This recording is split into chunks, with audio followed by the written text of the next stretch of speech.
On the day of our wedding anniversary, I found out I was pregnant. I slipped through the rain to the private lounge where Daryl was spending the evening, wanting to surprise him. Outside the door, through the gap left ajar, I heard him talking with his friends about a surprise he had planned for our wedding. Josephine still has no idea she's been sleeping with both of us. Every winter, I send my twin brother to take my place with her. Through the crack in the door, amid the roar of laughter, I caught sight of a man who looked almost identical to Daryl. Imagine the look on her face at the wedding when she sees that video of my brother on top of her. I clutched the pregnancy test results in my hand, ready to storm in and demand to know why he'd done this to me. But then I heard Daryl's voice again. Sarah's career has taken off. Josephine served her purpose. Sure, she lost her family and her career because of me, but I gave her a few good years of the high life. I'd say we're even. The casual indifference in his tone sent ice through my veins. A man who had done everything in his power to hurt me for the sake of another woman. I was done with him. And everything he had stolen from me, I would take back, every last piece.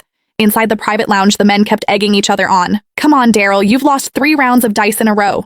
You owe us something juicy. What's this big surprise you've got planned for Josephine at next week's makeup wedding? I stood outside the door, heart brimming with sweetness. 3 years since we'd signed the marriage certificate, and Daryl had been so consumed by work that the wedding kept getting pushed back. Now I was going to bring our baby along and finally make it complete.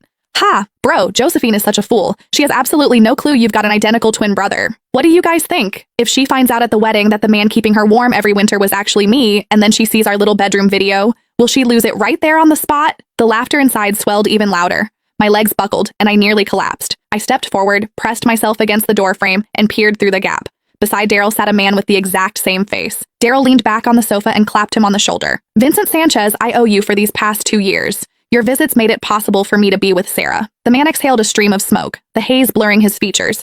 I don't get it, bro. Sarah was your college crush, so why'd you marry Josephine? Even in bed, she's boring as hell. I'm so sick of her. The men who usually greeted me with fawning smiles and called me Mrs. Sanchez were now leering and cracking vulgar jokes. I stood frozen, struck as if by lightning, unable to move, but the fury inside me burned hotter with every second. I drew a deep breath, gripped the door handle, and steeled myself to charge in and confront Daryl.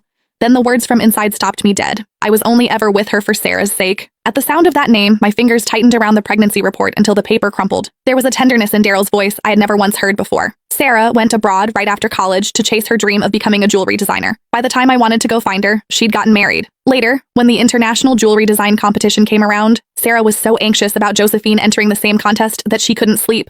It broke my heart. I knew I had to help her. Gasps of admiration erupted around the room, everyone praising his devotion. I stood outside the door, and the memory of that accident years ago crashed over me. Cold sweat soaked through the back of my dress. The man on the sofa wore an expression of pride and tender indulgence. None of you would ever guess. I personally planned Josephine's car accident, so she'd miss the competition. Sarah sailed to victory using the designs I gave her. Josephine's so stupid. She even saw the winning piece afterward and said it looked familiar, but she never figured out I'd stolen her work.